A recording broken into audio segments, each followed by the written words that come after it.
이사야 40장 9절부터 11절까지 제가 봉독을 해드리도록 하겠습니다. 아름다운 소식을 시온에 전하는 자여 너는 높은 산에 오르라. 아름다운 소식을 예루살렘에 전하는 자여 너는 힘써 소리를 높이라. 두려워하지 말고 소리를 높여 유다의 성읍들에게 이르기를 너희의 하나님을 보라 하라. 보라, 주 여호와께서 장차 강한 자로 임하실 것이요 신이 그의 팔로 다스릴 것이라. 보라, 상급이 그에게 있고 보응이 그의 앞에 있으며 그는 목자같이 양떼를 먹이시며 어린 양을 그 팔로 모아 품에 안으시며 젖먹이는 암컷들을 온순히 인도하시리로다. 아멘. 하나님, 오늘도 굳은 날씨 가운데 우리가 주님 앞에 주를 예배케 하시고 또 이 시간 주의 말씀을 충동할 수 있는 은혜를 베풀어 주심을 감사를 드립니다. 하나님의 기록된 예언의 말씀을 읽고 듣고 지켜 행하는 자가 복이 있다 하셨으니 말씀이 선포되고 말씀을 받을 때에 우리에게 큰 복이 되게 하옵소서. 예수님 이름으로 기도합나이다. 아멘. 할렐루야. 자, 우리 옆에 있는 분들과 하나님 우리와 함께 하십니다. 인사하겠습니다. 하나님 우리와 함께 하십니다. 할렐루야. 근데 오늘도 하나님과 함께하지 못하는 분들이 참 많이 있죠. 그죠? 하나님을 가까이 하면 내게 복이라고 말씀하고 있습니다. 하나님을 멀리하는 자는 저주를 당하게 될 것이라고 말씀을 하고 있습니다. 방점은 하나님을 가까이 하는 것입니다. 할렐루야. 아멘. 뒤에 말씀은 우리가 하나님을 가까이 한다면 아무런 의미가 없겠죠. 혹시 여러분들이 은혜의 뒤집기라는 이야기를 들어본 적 있습니까? 저도 설교를 준비하면서 이제 이 글을 보았습니다. 태풍은 피해를 주기도 하지만은 태풍이 가져다 주는 이점도 적지 않다는 겁니다. 강한 태풍을 통해서 그 바닷물을 순환시켜서 바다의 적조를 없애는 그런 역할을 한다고 얘기합니다. 뿐만 아니라 바닷속에 산소를 공급하여 해조류와 어류들을 풍성하게 하기도 하고 또 태풍은 엄청나게 많은 비를 몰고 와서 가뭄을 해소하기도 하고 부족한 강수량을 채워주기도 한다고 이야기를 합니다. 자, 이스라엘 백성들은요, 우상숭배라든지 배교라든지 불이라든지 음행 등으로 하나님의 심판을 받게 됩니다. 그리고 그들은 결국은 예루살렘이 멸망하게 되고 그들은 70년 동안 바빌론의 포로로 사로잡혀 갑니다. 그런데 이런 이야기하도 그들은 역설적으로 바빌론의 포로로 잡혀가 있는 동안에 그들은 어느 때보다도 간절한 마음으로 하나님을 찾고 순수한 마음으로 하나님의 은혜를 사모하게 되는 모습을 우리가 보게 됩니다. 이것을 은혜의 뒤집기라고 표현하고 있더라고요. 자, 은혜의 뒤집기를 나타내는 많은 성경의 말씀들이 있는데 시편 119편 71절 말씀을 보게 되면은 고난 당하는 것이 내게 유익이라 이로 말미암아 내가 주의 율례를 배우게 되었다라고 말씀을 하고 있습니다. 뿐만 아니라 욥기 42장 2절에 5절의 말씀을 보게 되면은 내가 주께 대하여 귀로만 들었는데 이제는 눈으로 주님을 보게 되었다라는 놀라운 욥의 고백을 보게 됩니다. 욥은 정직한 사람이고 의로운 사람이고 동방에서 가장 큰 사람이라고 하나님 앞에 인정을 받는 인물이었죠. 그래도 불구하고 그런 불같은 시험을 통해서 귀로 듣는 신앙에서 눈으로 보는 신앙으로 그의 신앙이 한 단계 더 이렇게 올라가게 되는 모습을 우리가 보게 됩니다. 로마서 8장 28절 말씀을 보게 되면은 하나님은 모든 것을 합력하여 선을 이루시는 하나님. 지금 여러분들의 삶이 어렵고 힘든 일이 있다면 하나님은 어쩌면 이런 과정을 통해서 은혜의 뒤집기를 하나님께서 시도하고 계시지 않으실까요? 분명 확실한 것은 여러분들의 삶의 고난과 여러분들의 삶의 여러 가지 아픔도 슬픔도 우리에게 유익이 되게 하신 하나님. 할렐루야. 아멘. 하나님은 대반전을 이루신 하나님이시라는 것이죠. 그래서 오늘 우리가 9절 말씀을 보게 되면은 하나님께서는 아름다운 소식을 전하는 자를 우리에게 소개하고 있습니다. 아름다운 소식을 시온에 전하는 자여 너는 높은 산에 오르라. 아름다운 소식을 예루살렘에 전하는 자여 너는 힘써 소리를 높이라. 두려워하지 말고 소리를 높여 유다 성읍들에게 이르기를 너희 하나님을 보라고 말씀을 하고 있습니다. 자, 여기서 아름다운 소식이라는 게 무엇일까요? 그러니까 복된 소식이겠죠. 바로 그것은 복음이라고 하는 겁니다. 자, 당시 이 유다 백성들에게 전해질 아름다운 소식이라고 하는 것은 그들이 70년의 포로 생활을 마치고 다시 그들이 시온으로 돌아오게 될 것이라고 하는 하나님의 약속의 말씀입니다. 그러니까 너희는 장차 그 일을 이루실 하나님만을 바라보라는 이야기예요. 또 궁극적으로 여러분들이 여기서 복음이라고 하는 것은 예수 그리스도께서 이 땅에 오셔서 우리의 모든 죄와 허물, 우리의 모든 여러분들이 악함을 담당하시고 십자가에 고난당하시고 죽으시고 부활하셔서 우리를 구원하실 것에 대한 여러분들이 그 약속입니다. 자, 그래서 우리가 여러분들이 시편 116편 1절 말씀을 보게 되면은 여호와께서 시온의 포로를 돌려보내실 때에 우리는 꿈을 꾸는 것 같았더라. 자, 70년의 포로 생활을 마치고 그들이 예루살렘으로 귀환하게 되는 일은 꿈만 같은 일이죠. 불가능한 일이라고 여겨졌단 말이에요. 우리가 일주일에 35년의 힘든 시기를 보냈죠. 처음에는 여러분들이 민족주의 지식인들이 대거 항일 운동을 합니다. 그런데 중일 전쟁이 일본의 승리로 끝나면서 조선의 지식인들 사이에 어떤 생각이 들기 시작했냐면은 야, 일본이 중국까지 쳐서 이겼는데 조선의 독립은 요원할 것이라고 생각을 했습니다. 그때부터 대거 여러분들이 우리가 민족주의 지식인들이 여러분들이 신으로 돌아서게 됩니다. 서정주라든지 이광수라든지 여러분들이 최남선이라든지 대부분 모든 사람들이요. 그죠? 그런데 70년의 포로 생활. 자, 바벨론은 당시 고대의 근동 지역의 최고의 여러분들이 강력한 대제국이었습니다. 그런데 그런 대제국의 노예 생활을 하면서 그들이 다시 예루살렘으로 돌아올 것이라고 하는 것은 거의 불가능에 가까운 가능성이 거의 제로였습니다. 그렇죠? 자, 그래도 불구하고 하나님께서 그들에게 아름다운 소식을 전합니다. 복된 소식을 전합니다. 복음을 전합니다. 그들이 다시 예루살렘으로 돌아오게 될 것이라고 하는 사실이에요. 우리 하나님은 불가능한 일을 가능케 하신 하나님. 할렐루야. 왜냐하면 무에서 유를 창조하신 하나님이시잖아요. 자, 이제 선지자 이사야는 이제 아름다운 소식을 전하는 자들에게 너희의 하나님을 보라고 외칩니다. 우리가 어떻게 하나님을 볼 수 있을까요? 하나님은 영이시라고 이야기하는데 우리의 육체적인 여러분들이 그 눈을 가지고 하나님을 볼 수 있을까요? 볼 수 없단 말이에요. 오히려 여러분 출애굽기 33장 20절 말씀을 보게 되면은 하나님을 보는 자마다 죽게 될 것이라고 말씀을 하고 있습니다. 자, 그렇다면은 너희의 하나님을 보라고 하는 이야기는 어떤 의미일까요? 너희 가운데 계신 여호와께서 너희를 위해서 행하시는 일들을 보란 이야기예요. 하나님이 너희 가운데 어떻게 역사하시는지 너희가 그 하나님을 보라는 이야기예요. 출애굽기 14장 13절 말씀을 보게 되면은 모세는 홍해 앞에 두려워 떠는 이스라엘 백성들에게 너희는 두려워하지 말고 가만히 서서 여호와께서 오늘 너희를 위하여 행하시는 구원을 보라고 이야기합니다.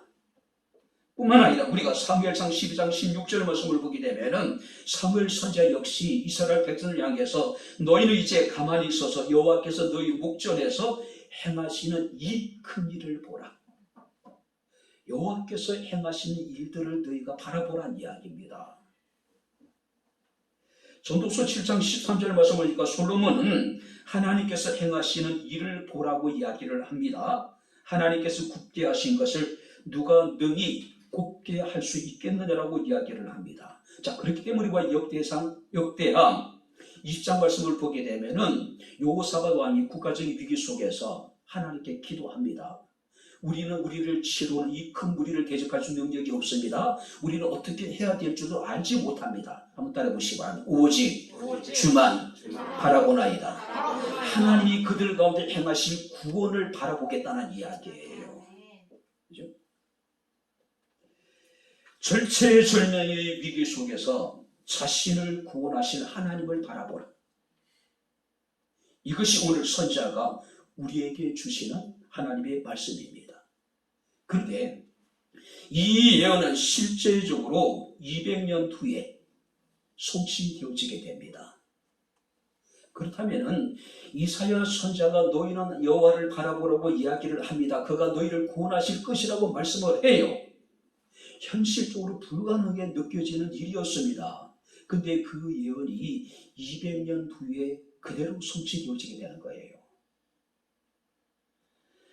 아수르를 멸망시켰던 바벨론이 80여 년 만에 페르시아에 의해 가지고 다시 멸망을 당하게 됩니다.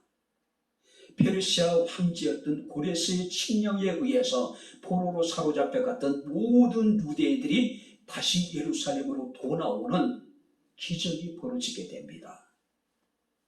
그래서 시인은 노래하기를 우리가 마치 꿈을 꾸는 것 같았다. 꿈을 꾸는 것 같았다라고 이야기하고 있는 거예요. 이 과정에 대해서는 이미 지금 우리 교회가 수요 예배 때 에스라서를 강의했고 지금 느헤미야가 강의 중에 있습니다. 거기에 자세히 기록되어져 있는 거예요. 자, 너희 하나님을 바라보라고 이야기합니다. 아름다운 소식을 시온에 전하는 자가 고난을 당하고 있는 지금 바벨론에서 포로로 잡혀서 고통 가운데 있는 자신의 백성들을 향해서 너희의 하나님을 보라. 너희 현실을 바라보지 말고 너희의 비천한 상황을 바라보지 말고 너희의 처해있는 그 상황을 바라보지 말고 그 비천한 가운데서 고통 속에서 너희를 구원하실 하나님을 바라보란 이야기예요. 우리의 시선은 우리의 마음은 항상 하나님께 고정되어 있어야 됩니다. 할렐루야. 아멘. 많은 사람들은 절망적인 현실에서 우리는 그곳에서 눈을 떼지 못하는데 그 절망적인 상황을 바라보고 좌절하고 절망해버리는 거예요. 과거의 상처가 아니라 지난달의 실패가 아니라 허망한 꿈이 아니라 오직 하나님만을 바라보란 이야기예요. 자, 그렇다면 우리가 바라야 될 하나님은 어떤 하나님일까? 오늘 우리가 본문을 통해서 몇 가지로 살피면서 함께 은혜를 나누도록 하겠습니다. 자, 10절을 우리 다시 한번 같이 읽겠습니다. 10절 다 같이 읽겠습니다. 보라, 주 여호와께서 장차 강한 자로 임하실 것이요 신이 그의 팔로 다스릴 것이라. 보라, 상급이 그에게 있고 보응이 그의 앞에 있으며. 우리가 바라보는 그분은 어떤 분이라는 말씀하고 있습니다. 그분은 강한 분이래요. 그리고 그의 팔로 자기의 백성을 다스리시는 분이라고 여기에 말씀을 하고 있어요. 자, 여기서 강하다라고 하는 것은 비교할 수 없는 강력한 힘을 말합니다. 자, 그렇다면 강한 자라고 하는 것은 당신이 계획하신 모든 것을 능히 이루실 수 있으신 분, 그분을 우리가 바라보란 이야기예요. 우리가 바라보는 그분은 당신이 계획하신 모든 것을 능히 이루실 수 있는 힘을 가지신 분이시란 이야기예요. 우리가 6절 말씀을 보니까 우리 인생에 대해서 뭐라고 얘기합니까? 모든 육체는 풀이요 그의 모든 아름다움은 들의 꽃과 같다라고 이야기합니다. 자신의 아름다운 인생을 자랑합니다. 자신의 영광을 우리는 자랑합니다. 근데 우리의 여러분들의 아름다움이나 우리의 영광이라고 하는 것은 하나님께서 부르시면 한번 훅 불어버리면은 다 말라서 비틀어져 버릴 것이라는 얘기예요. 말라서 시들어져 버릴 것이라는 것이, 그것이 우리의 인생이라는 거예요. 근데 우리 하나님은 강한 자예요. 누구와도 비교할 수 없을 정도로 그분은 강하신 분이에요. 당신이 계획하신 모든 것들을 능히 이루실 수 있는 전능하신 하나님이시라는 것이죠. 아수르라는 나라가 북이스라엘을 멸망시키고 바벨론이 아수르를 멸망시켰습니다. 바벨론의 아름다운 영광이 영원히 계속될 것이라고 그들은 스스로 착각을 했습니다. 그때 제국이 세워지지 채 100년도 되지 않아서 페르시아에 의해 가지고 바벨론은 완전히 멸망당하게 됩니다. 오늘 우리 하나님은 강하신 분이에요. 우리 하나님은 능치 못함이 없으신 하나님이시라는 이야기예요. 바벨론의 영광이 영원할 것 같았지만 페르시아에 멸망당하고 페르시아의 영광이 영원할 것 같았지만 그리스에 의해 가지고 다시 멸망을 당하게 되고 그리스의 영광이 영원할 것 같았지만 로마에 의해서 다시 멸망을 당하게 되고 로마는 그들이 스스로 오랑캐라고 여겨졌던 이방 민족에 의하여 다시 멸망을 당하게 되고 그러나 우리를 다스리는 우리의 왕이신 하나님은 강하신 분입니다. 그래서 우리가 여러분들이 시편 14편 12절에 아삽은 이렇게 노래합니다. 하나님은 예로부터 나의 왕이시라 사람에게 구원을 베푸셨나이다. 한번 따라해 보시기 바랍니다. 하나님은 예로부터 나의 왕이시라. 할렐루야. 하나님은 이전서부터 우리의 왕이 되신 분이시라는 이야기예요. 하나님은 친히 우리의 왕이 되시기를 원하시지만은 우리는 그 하나님을 우리의 왕으로 섬기지 않는 겁니다. 인정하지 않는 거예요. 자신의 자아가 자신의 왕이 되는 겁니다. 이 땅에 우리가 열심히 살아갑니다. 그런데 그것이 우리가 하나님의 영광을 위한 것이 아니라 자아의 실현을 위하여서 자신의 자아가 왕의 자리에 지금 차지하고 있는 거예요. 우리의 왕이신 하나님은 위대하시고 강하신 분입니다. 그분은 그의 팔로 우리를 다실 것이다. 그래서 그의 팔이라고 하는 것은 하나님의 구원을 상징합니다. 하나님의 보호를 상징하는 거예요. 하나님이 큰 권능으로 우리를 구원해 주실 것이고 우리를 보호해 주실 것이라는 이야기예요. 하나님의 능력은 대적자들에게는 무서운 파멸이지만은 그를 따르는 주의 백성들에게는 구원을 주고 모든 믿는 자들을 지키시는 하나님의 능력이 된다는 사실이에요. 그분은 선하시며 그의 자시 영원하신 분입니다. 오직 우리의 하나님만을 바라볼 수 있는 저와 여러분들의 삶이 될 수 있기를 주의 이름으로 축원합니다. 아멘. 두 번째 우리 하나님 어떤 분일까요? 10절 말씀을 우리 다시 한번 보시기 바랍니다. 보라 주 여호와께서 장차 강한 자로 임하실 것이요 친히 그의 팔로 다스릴 것이라. 보라 상급이 그에게 있고 보응이 그의 앞에 있으며. 자, 여기서 상급이 나오고 보응이 나오지요. 같은 의미입니다. 자, 여기서 상급이라고 하는 것은 전쟁에 승리한 여러분들이 승리자가 개선할 때 여러분들이 가지고 오는 노획물, 그렇죠? 전리품들을 말하는 겁니다. 뿐만 아니라 어떤 일에 대한 보상으로 주어지는 여러분들이 선물이죠. 그죠?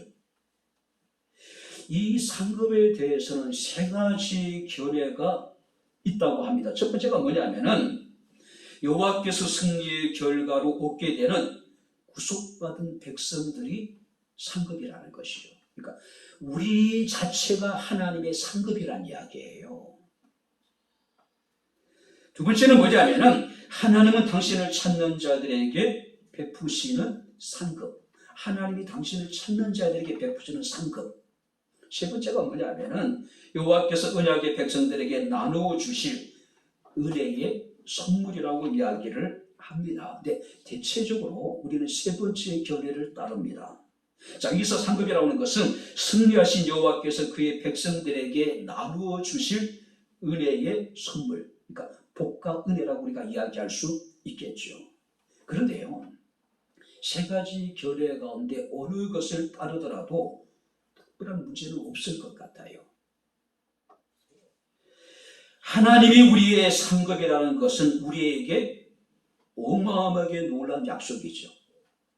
은혜이고 축복이고 자랑이고 기쁨이래요. 하나님이 우리의 상급이 되시겠다는 이야기예요. 이 땅에 살아가는 동안에 끝까지 믿음을 지키고 하나님의 선한 일에 부유한 자들에게 하나님 당신 자신이 우리에게 상급이 되어 주시겠다는 이야기예요. 그런데 성경 말씀을 보니까 우리가 하나님의 상급이고 우리가 하나님의 보상이래요. 여러분들, 우리가 상급이라고 하는 그만큼 가치가 있는 것이죠. 근데 우리 한 사람 한 사람이 하나님의 상급이 될 만한, 하나님의 보상이 될 만한 자격이 있을까? 그만한 우리에게 가치가 있을까요? 전혀 없는 것 같아요. 그렇지 않습니까? 아니, 어떻게 나 같은 사람이 하나님의 상급이 되고 나 같은 사람이 어떻게 하나님의 보상이 되어서 하나님께 여러분들이 드려줄 수 있겠어요? 그죠? 그래도 불구하고 하나님께서는 우리를 당신의 상급으로 받으시기를, 우리 한 사람 한 사람을 당신의 보상으로 받으시기를 기뻐하시고 즐거워하신대요. 도대체 하나님 우리에게 왜 이러시는 걸까요? 그 이유는요, 이사야 43장 1절부터 7절에 그 해답이 있습니다. 야곱아, 너를 창조하신 여호와께서 지금 말씀하시느니라. 이스라엘 너를 지으신 이가 말씀하시느니라. 내가 너를 구속하였고 내가 너를 지명하여 부르나니 너는 내 것이다. 한번 따라해 보시기 바랍니다. 너는 내 것이다. 내 것이다. 왜 하나님이 우리를 당신의 상급으로, 하나님이 왜 우리를 당신의 보응으로, 보상으로 받으시기를 기뻐하실까요? 하나님이 창조하시고 하나님이 지으시고 하나님이 구속하시고 하나님이 지명하여 부르신 당신의 것이기 때문에, 당신의 것이기 때문에. 그래서 하나님께서 말씀하십니다. 내가 내 눈에 보배롭고 존귀하고 내가 너를 너무너무 사랑했대요. 오늘 사랑하는 성도님들, 우리는 하나님께 이런 존재들이에요. 이런 사람들이에요. 허물이 많고 부족함이 많음에도 불구하고 하나님께서 창조하시고 하나님이 지으시고 하나님이 구속하시고 하나님이 지명하여 불렀기 때문에 당신의 것으로 삼아 주셨기 때문에 하나님이 우리 한 사람 한 사람을 당신의 상급으로 받으시기를 기뻐하신대요. 당신의 보상으로 받으시기에 우리 한 사람 한 사람을 하나님께서 기뻐하신다는 이야기예요. 우리에게 이런 소원이 있었으면 좋겠습니다. 나 하나님의 기쁨 되기를 원합니다. 내가 하나님의 상급이 되기를 원합니다. 내가 하나님의 보상이 되기를 원합니다. 이런 소원이 우리에게 있어야 되지 않을까요? 기쁨이 되기를 원하고 하나님의 상급이 되기를 원하고 하나님의 보상이 되기를 원하는 사람들이 이 세상 살아가는 동안에 아무렇게나 살아갈 수 있을까요? 아니죠. 정말로 가치 있는, 정말로 의미 있는 상급이 되기 위해서, 보상이 되기 위해서 우리가 정말 더 열심히 노력하지 않을까요? 뿐만 아니라 우리가 창세기 15장 1절 말씀을 보게 되면은 하나님이 우리의 상급이 되신답니다. 하나님께서 아브라함에게 말씀하셨습니다.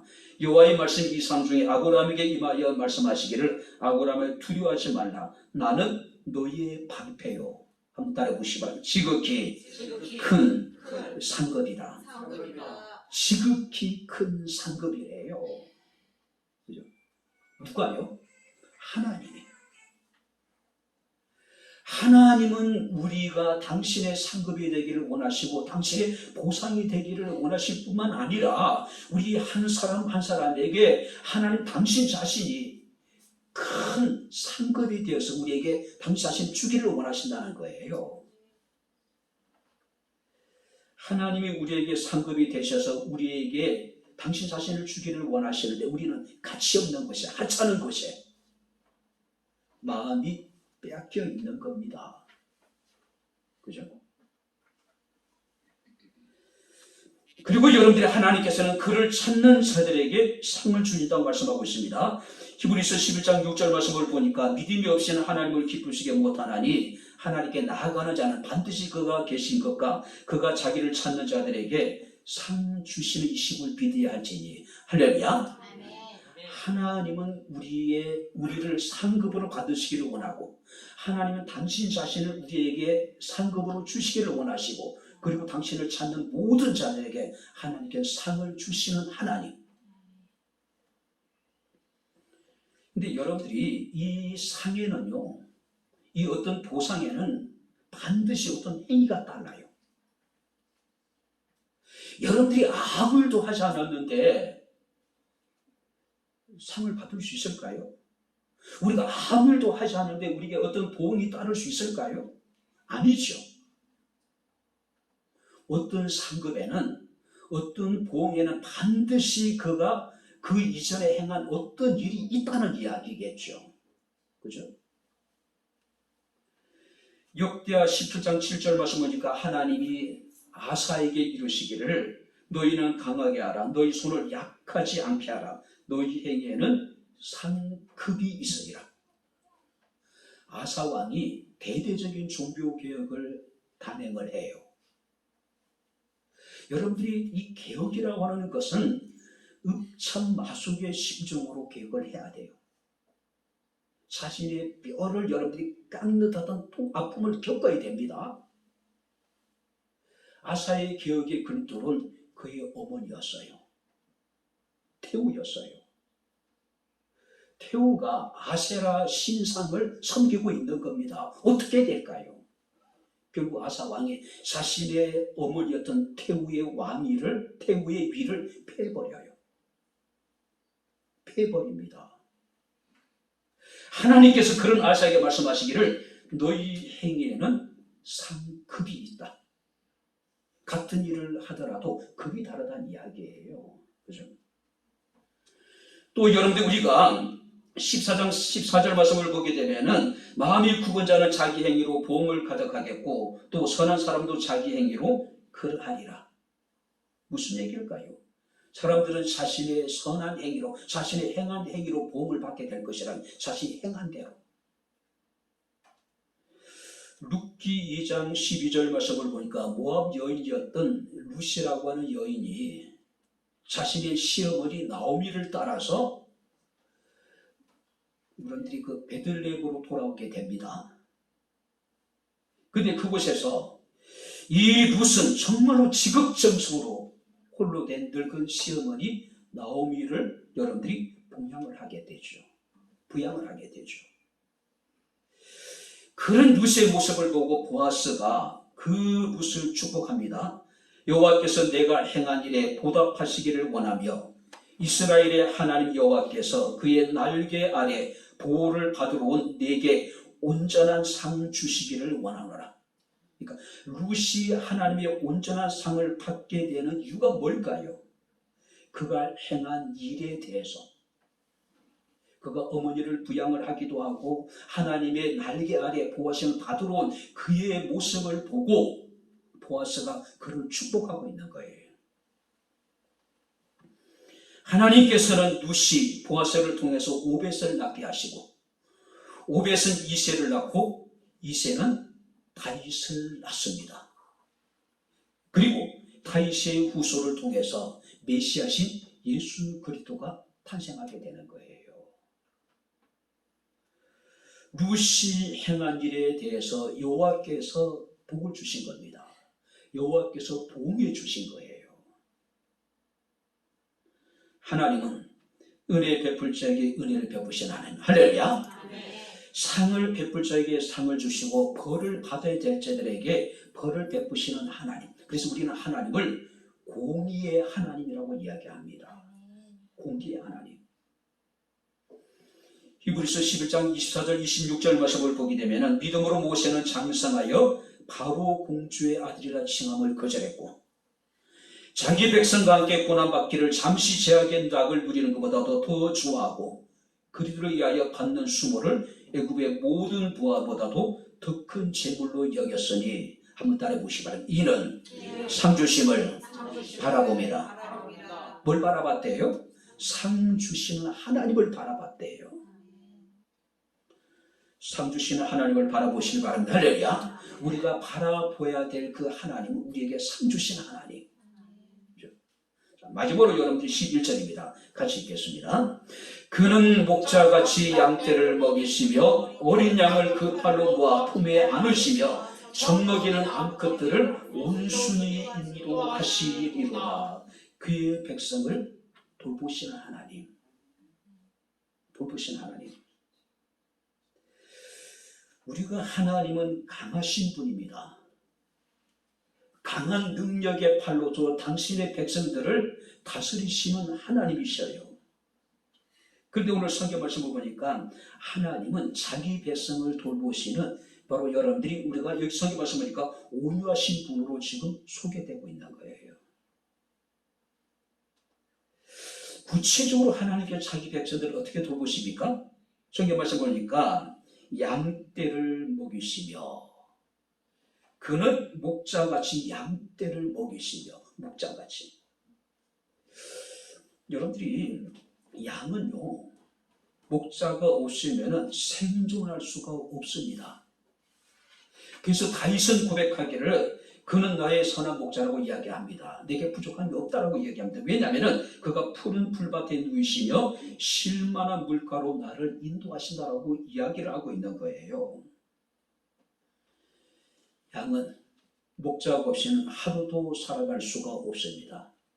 우리 역시도 마찬가지예요. 하나님 우리 가운데 함께 하시면 우리는 하루도 살아갈 수 없는 연약한 존재라는 것이죠. 그래서 우리가 요한복음 15장 5절에 주님께서 말씀하시기를 나를 떠나서는 너희가 아무것도 할 수 없습니다. 할렐루야. 하나님을 떠나서 우리가 아무것도 할 수가 없대요. 그런데 우리 어떻습니까?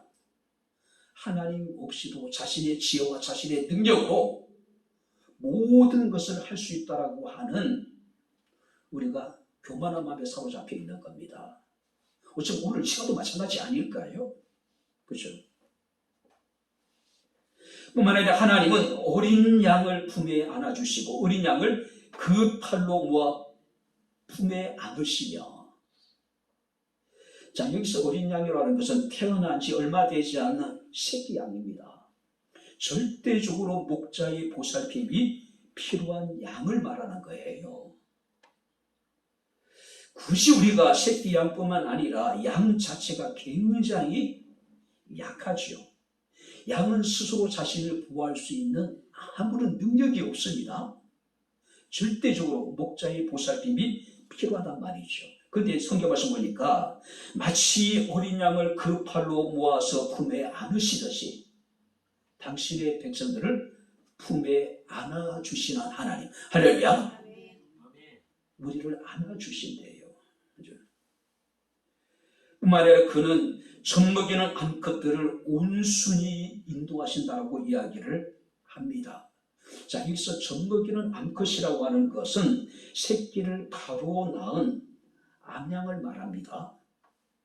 새끼를 바로 여러분들이 낳기 때문에 이동할 때에 각별한 보살핌과 관심이 필요한 양이에요.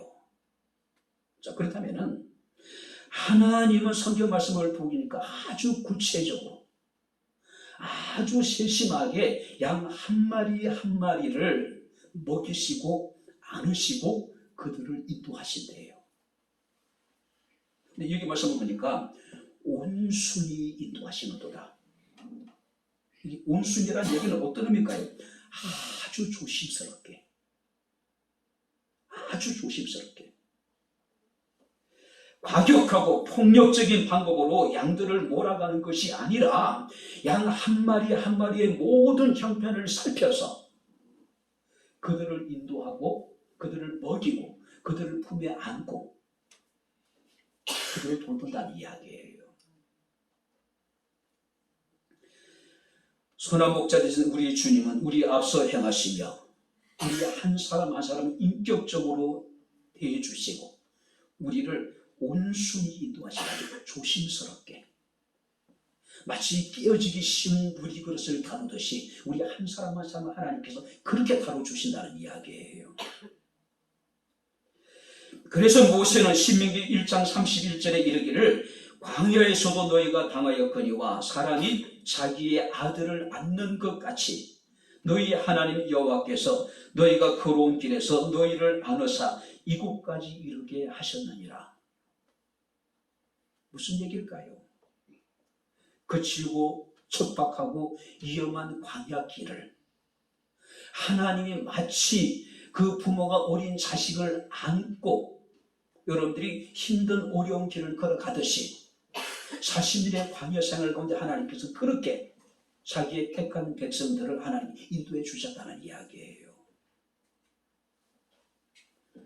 지치고 힘들 때, 깊은 좌절과 절망 속으로 사로잡혀 있을 때에, 우리가 낙심에 사로잡혀 있을 때에 주님께서는 우리를 품에 안으시고 우리를 먹이시고 우리를 인도하시는 하나님. 우리가 하나님을 바라봐야 될 이유가 바로 여기에 있는 겁니다. 하나님은 목자처럼 우리를 먹여주시고 어린 양을 품에 안으시듯이 당신의 택한 백성들을 안아주시고 또 하나님께서는 우리를 친히 조심스럽게 우리를 인도하시는 하나님. 그가 우리가 믿는 우리의 하나님이시라는 것이죠. 작자 미상의 시 가운데 모래의 두 발자국이라고 하는 시가 있죠. 어느 날 밤 꿈을 꿉니다. 하나님과 함께 긴 해안을 걷고 있는 그런 꿈을 꾸게 됩니다. 그것은 자신의 인생의 여정을 말하는 겁니다. 늘 주님께서 함께했고 그 모래 위에는 두 발자국이 선명하게 남아 있습니다. 그런데 인생의 종착점에 이르게 되었을 때 그는 자신이 지나온 길을 돌아보게 됩니다. 그런데 환난과 시련과 고난과 역경의 때에 발자국이 하나가 보이지 않습니다. 그는 스스로 생각하기를 그 순간 하나님이 자신을 떠나서 자신이 홀로 그 길을 걸어왔다고 생각을 했어요. 그래서 하나님께 푸념을 합니다. 내가 하나님과 함께 하실 때에 함께할 때에 나와 함께 하시나 말씀하셨고 나를 떠나지 아니라고 하셨는데 여기 보십시오. 내가 환난과 고난과 시련과 역경의 때에 여러 번 하나님은 내게 떠나 계셨습니다. 그때 하나님께서 그에게 말씀하셨습니다. 내 사랑스럽고 귀여운 자여 시련의 때 나는 결코 너를 떠난 적이 없단다. 모래에 발자국이 하나뿐일 때는 내가 너를 업고 걸어노라. 할렐루야. 지치고 힘들 때 내 인생에 그 발자국이 하나 남는 것은 내 발자국이 아니라 지쳐있는 우리를 하나님께서 업고 그 길을 걸어가셨다는 이야기예요. 이제 말씀을 마칩니다. 아재 개그 하나 하겠습니다. 깨와 소금이 만나면 뭐가 되죠? 그렇다면 깨와 설탕이 만나면 뭐가 될까요? 이거 모르는 분이 계시네. 깨와 설탕이 만나면 깨달음. 그렇죠. 깨달음이 된다고 이야기를 해요. 깨달음이라는 것은 굉장히 고소합니다. 깨달음이라고 하는 것은 굉장히 달달해요. 우리가 무엇인가를 깨닫게 될 때 기쁘고 즐겁고 행복하고 감격을 느끼잖아요. 행복은 소유에 있는 것이 아니라 깨달음에 있습니다. 할렐루야. 하나님에 대한 깨달음이 있을 때 우리는 진정한 행복을 누릴 수 있겠죠. 하나님이 어떤 분인지 깨닫게 될 때 우리는 평안함을 누리게 될 것이고 안정된 심령을 가지고 우리는 살아갈 수가 있을 것이라는 이야기죠. 오직 하나님만을 바라보시게 되기를 주의 이름으로 축원합니다. 그가 어떤 분인지 우리는 말씀을 통해서 깨달았습니다. 그는 강하신 분이고 그는 능력의 팔로서 우리를 다스리는 분이시고 우리에게 상급을 주시고 우리에게 보응하신 하나님, 우리를 먹이시고 우리를 안아주시고 우리를 인도하신 하나님, 그 하나님의 은총이 우리 가운데 함께할 수 있기를 주의 이름으로 축원합니다. 기도하겠습니다. 기도하겠습니다. 좋으신 아버지 하나님, 우리 아버지 하나님의 은혜와 사랑을 진심으로 감사를 드립니다. 우리가 살아계신 하나님을 온전히 소망하게 하시고 온전히 우리가 하나님을 추구하며 하나님만을 갈망할 수 있는 저희들의 삶이 되기를 원합니다. 우리가 믿는 우리의 하나님, 우리가 바라보는 우리의 하나님은 강하신 하나님이시며 능력의 발우리를 다스리시는 하나님이심을 믿습니다. 우리에게 상급을 주시고 우리에게 보응하신 하나님, 우리를 아버지 선한 목자처럼 우리를 돌보시되 우리를 먹이시며 품에 안아주시고 인도하시는 하나님이심을 믿습니다. 이제로부터 영원토록 우리가 오직 주님만을 보게 하옵소서. 예수님 이름으로 기도하옵나이다. 아멘. 이제는 우리 주 예수 그리스도의 은혜와 하나님의 크신 사랑과 성령님의 교통교전의 충만 역사 인도하시니 오직 하나님만을 바라보기를 원하는 주의 사랑하는 모든 성도들 머리머리 위에 저들의 가정과 직장과 사업장과 이 교회와 이 나라 이 민족 위에 지금부터 영원토록 함께 있을지어다. 아멘.